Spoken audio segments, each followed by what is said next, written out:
ଏବେ କେନ୍ଦ୍ର ସରକାରଙ୍କ ତରଫରୁ ଯେଉଁମାନଙ୍କ ପାଖରେ ପୁରୁଣା ଜବ୍ କାର୍ଡ଼ ରହିଛି ସେମାନଙ୍କୁ ନୂଆ ଜବ୍ କାର୍ଡ଼ ଦେବା ପାଇଁ ଯାଉଛନ୍ତି।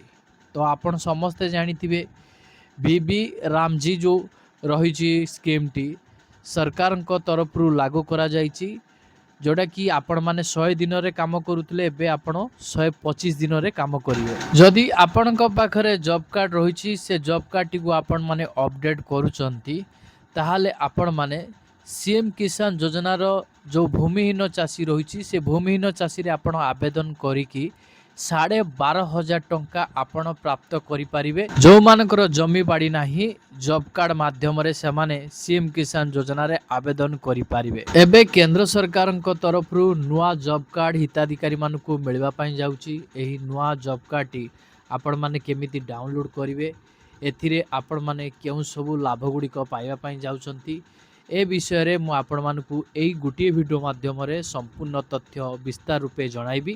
ସେଥିପାଇଁ ଆପଣମାନେ ଭିଡ଼ିଓଟିକୁ ବିନା ସ୍କିପ୍ରେ ଶେଷ ପର୍ଯ୍ୟନ୍ତ ଦେଖନ୍ତୁ, ଯାହାଫଳରେ ଆପଣମାନେ ଡିଟେଲ୍ସ ଇନଫର୍ମେସନ୍ ପାଇପାରିବେ।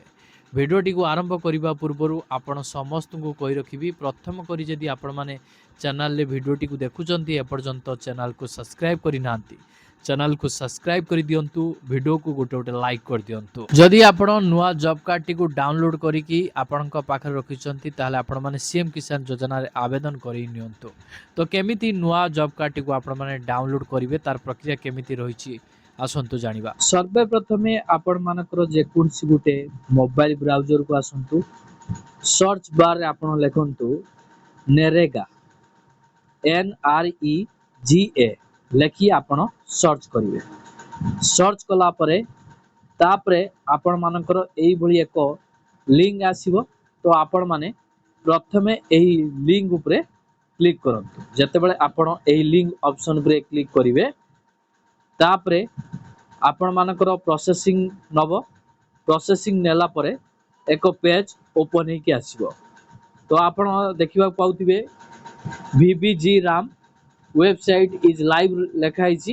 ତ ଆପଣ କ'ଣ କରିବେ, ତ ଏଠାରେ ଗୋଟେ ଅପସନ୍ ଆପଣଙ୍କୁ ଶୋ କରୁଛି ଭିଜିଟ୍ VBG ରାମଜୀ ୱେବସାଇଟ୍, ଏହି ଅପସନ୍ ଉପରେ ଆପଣ କ୍ଲିକ୍ କରିବେ। ଯେତେବେଳେ ଆପଣ ଏହି ଅପସନ୍ ଉପରେ କ୍ଲିକ୍ କରିବେ ତ ଆପଣ ଏଠାରେ ଦେଖିବାକୁ ପାଉଥିବେ ଯେ ଆପଣ ପୂର୍ବରୁ 100 ଦିନରେ କାମ କରୁଥିଲେ, ଏବେ ଆପଣମାନଙ୍କୁ 125 ଦିନରେ କାମ ମିଳିବ। ତ ବହୁତ ବଡ଼ ବେନିଫିଟ୍ ଆପଣମାନଙ୍କୁ ସରକାରଙ୍କ ତରଫରୁ ମିଳୁଛି, କେନ୍ଦ୍ର ସରକାରଙ୍କ ତରଫରୁ। ତ ଏଠି ଆପଣ କ'ଣ କରିବେ, ସ୍କ୍ରୋଲ୍ କରି କରି ତଳକୁ ଆସିବେ। ତ ଦେଖନ୍ତୁ ଏଠାରେ ଗୋଟେ ଅପସନ୍ ଆପଣମାନଙ୍କର ପ୍ରଥମେ ରହିଛି ଲାଇଭ୍ ଡେଲି ଆଟେଣ୍ଡାନ୍ସ। ତ ଆପଣଙ୍କ ଗାଁରେ କେତେ ଲେବର ଯେଉଁ ରହିଛନ୍ତି ଜବ୍ କାର୍ଡ଼ ମାଧ୍ୟମରେ କାମ କରୁଛନ୍ତି, ତ ତାଙ୍କର ଲାଇଭ୍ ଆଟେଣ୍ଡାନ୍ସ ଆପଣ ଦେଖିପାରିବେ ଯେ କେଉଁ କେଉଁ ଜାଗାରେ ସେମାନେ କାମ କରୁଛନ୍ତି। ତାପରେ ଆପଣ କ'ଣ କରିବେ, ତ ଏଠାରେ ଗୋଟେ ଅପସନ୍ ରହିଛି ଆପଣମାନଙ୍କର MIS ରିପୋର୍ଟ, ଏହି ଅପସନ୍ ଉପରେ ଆପଣଙ୍କୁ କ୍ଲିକ୍ କରିବା ପାଇଁ ପଡ଼ିବ।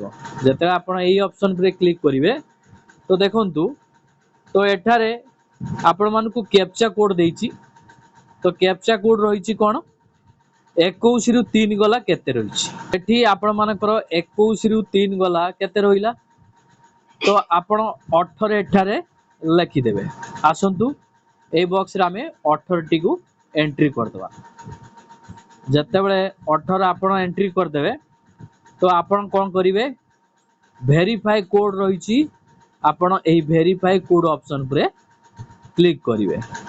ଯେତେବେଳେ ଆପଣ ଭେରିଫାଏଡ୍ ଅପସନ୍ ଉପରେ କ୍ଲିକ୍ କରିବେ ତ ଦେଖନ୍ତୁ ଆପଣମାନଙ୍କର ଆସିଗଲା ଫାଇନାନ୍ସିଆଲ ଇୟର ଆସିଗଲା। ତ ଆର୍ଥିକ ବର୍ଷ ଆପଣମାନଙ୍କର 2026-2027 ଚାଲିଛି। ତାପରେ ଆପଣମାନଙ୍କର ରହିଲା ଷ୍ଟେଟ୍ ନେମ୍ ରହିଛି। ତ ଆପଣମାନଙ୍କର ଷ୍ଟେଟ୍ କୋଉଟା ଆପଣ ସିଲେକ୍ଟ କରିବେ। ତ ଆସନ୍ତୁ ଆମେ এই ସିଲେକ୍ଟ ଅପସନ୍ ଉପରେ କ୍ଲିକ୍ କରିବା। ଦେଖନ୍ତୁ ବିଭିନ୍ନ ପ୍ରକାର ଷ୍ଟେଟ୍ ଆପଣମାନଙ୍କୁ ଶୋ କରିବ। ତ ଆପଣମାନଙ୍କର କୋଉ ଷ୍ଟେଟ୍ ଆପଣ ସେଇ ଷ୍ଟେଟ୍କୁ ସିଲେକ୍ଟ କରିବେ। ତ ଯେହେତୁ ଆମେ ଓଡ଼ିଶାରୁ ବିଲଙ୍ଗସ୍ କରୁଛୁ, ଓଡ଼ିଶା ଆମର ଷ୍ଟେଟ୍, ତ ଆମେ କ'ଣ କରିବା, ଓଡ଼ିଶାଟିକୁ ସିଲେକ୍ଟ କରିନେବା। ସିଲେକ୍ଟ କଲା ପରେ तापरे एठारे आपण बहुत सारा ऑप्शन देखा पाउचंती। तो आपण ए सब ऑप्शन उपरे आपण क्लिक करिवे नाही। तो आपण कौन करिवे, तो एठारे गोटे ऑप्शन जो रही R1 बेनिफिशियरी डिटेल्स जो रही आपण एही ऑप्शन उपरे क्लिक करिवे। जेतेबेले आमे एही ऑप्शन उपरे क्लिक करिवा तो कौ मानकर जॉब कार्ड रही, कौ मानकर जॉब कार्ड कटि जाइछि, तो कौ मानकर आधार सीडिंग हेइछि, तो आपण एठारे बहुत सारा ऑप्शन रही से ऑप्शन पे क्लिक करी आपण जानि परिबे। तो जेहेतु आमे नुआ जॉब कार्ड टी को डाउनलोड करिया पई चाहूछु, तो आपण कोन करिवे, ए जो गुटे प्रथम ऑप्शन रही एक नंबर ऑप्शन आपण मानकर रही हाउस होल्ड वर्कर्स, यही ऑप्शन पर आपण क्लिक करिवे। तो आसंतु आमे हाउस होल्ड वर्कर्स ऑप्शन पर क्लिक करिवा। तो देखंतु जतेबेले आमे सही ऑप्शन पर क्लिक करिवा तो आपण मानकर गोटे नुआ पेज ओपन होके आसीबो। तो एठारे आपण देखिबा पाउतिबे तो डिस्ट्रिक्ट सब रही आपण मानकर को डिस्ट्रिक्ट आपण को सिलेक्ट करिवार अछि। तो आमे कोन करिबा, बालेश्वर डिस्ट्रिक्ट को सिलेक्ट कर दवा। सिलेक्ट कला परे तापरे आपण मानकर बालेश्वर डिस्ट्रिक्ट रो को ब्लॉक आपण मानकर रही से ब्लॉक टी को आपण सिलेक्ट करिवे। तो आपण मानकर जिला अनुसार आपण ब्लॉक टी को सिलेक्ट करिवे। तो आमे 16 ब्लॉक टी को सिलेक्ट करिवा। तो 16 ब्लॉक को जेतेबेले आमे सिलेक्ट करिवा तापरे आ गुटे पेज ओपन होके आसीबो। तो ओपन हैला परे तो जो ब्लॉक रे आपण सिलेक्ट करिसंती सेही ब्लॉक वाइज पंचायत गुडी को आपण मानकर शो करेबो। आपण मानकर को पंचायत आपण कोन करिवे सेटा को सिलेक्ट कर नेबे। तो आमे कोन करिवा, एटारे गोपीनाथपुर पंचायत को सिलेक्ट करिवा आमे। तापरे आपण को गां रे जते जनो जॉब कार्ड होल्डर रहिसंती तांकर लिस्ट गुडी को शो करेबो। एठी जो लिस्ट गुडी को रही आपण देखुचंती किछि किछि लिस्ट रे आपण मानकर रेड कलर रो स्टार रही। तो यही रेड कलर रो स्टार रो माने कोन रही, तो यही जॉब कार्ड होल्डर कर जॉब कार्ड टी संपूर्ण भाव रे कटि जाइछि। काहेकि कटि जाइछि तार रीजन मध्य रही।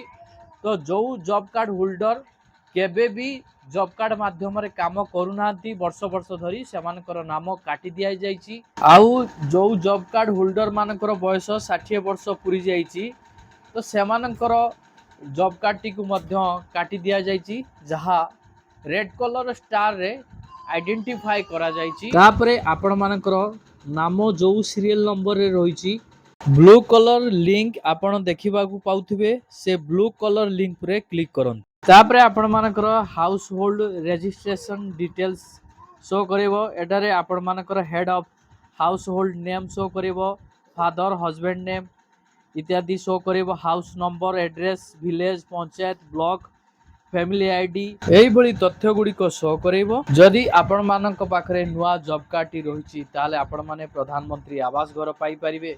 सीएम किसान योजना रे भूमिहीन चाषी रे आवेदन करि परिबे। जॉब कार्ड ले लेबर कार्ड रे आपण माने रिन्यूअल करि परिबे। जदि आपण चाहुचंती आपनकर जॉब कार्ड टी न कटू ताले कम से कम गोटिए वर्ष रे आपण गोटे दिन हो कि 2 दिन काम निहाती करन।